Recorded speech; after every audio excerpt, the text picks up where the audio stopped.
বন্যার পানিতে রেস্তোরাঁ ডুবে যাওয়ায় ভাগ্য খুলেছে থাইল্যান্ডের এক ব্যবসায়ীর।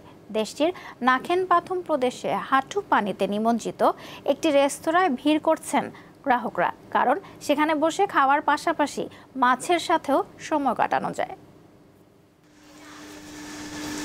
চারপাশে হাঁটু পানি, তাতে সাঁতার কাটছে মাছ, আর হাঁটু পানির মধ্যে বসেই খাবার উপভোগ করছেন গ্রাহকেরা।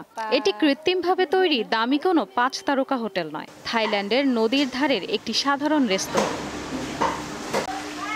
থাইল্যান্ডের মধ্যাঞ্চলীয় নাখন পাথম প্রদেশের চীন নদীর তীরে তৈরি পাজিত নামের রেস্তোরাঁ প্রতি বছর একটি নির্দিষ্ট সময় বন্যার পানিতে নিমজ্জিত থাকে। 4 বছর আগে বন্যার পানিতে ডুবে যাওয়ার পর মালিক রেস্তোরাঁ বন্ধ না করে তাতে নতুনত্ব আনেন। এতে দ্রুত সাড়া মেলে। অনেকে মাছের খাবার ছিটিয়ে মাছের ঝাঁকের ছবি তোলেন। ছোট বাচ্চারা তাদের চারপাশে মাছের আনাগোনা দেখে আনন্দ পায়।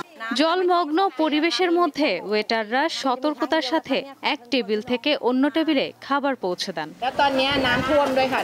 প্রথমবার বন্যায় রেস্তোরাঁ ডুবে যাওয়ার পর ভেবেছিলাম গ্রাহক আর আসবে না, কিন্তু অনলাইনে মাছের সাথে খাবার খাওয়ার ভিডিও ভাইরাল হওয়ার পর অনেকেই আসছেন, ফলে দৈনিক আয় বেড়েছে। মালিক জানান তার রেস্তোরাঁটি 30 বছরের বেশি পুরনো। প্রায় 4 বছর ধরে বছরের একটা নির্দিষ্ট সময় এটি পানির নিচে থাকে। আমরা এই রেস্তোরাঁতে অদ্ভুত পরিবেশ উপভোগ করতে এসেছি।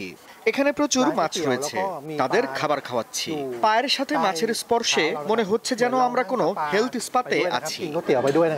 এই রেস্তোরাঁতে মাছের জন্য খাবার আছে। মেনু দেখে অর্ডার করলে তা তৈরি করে দেওয়া হয়। ইশরাত ঝুমা, দীপ্ত বার্তা কক্ষ।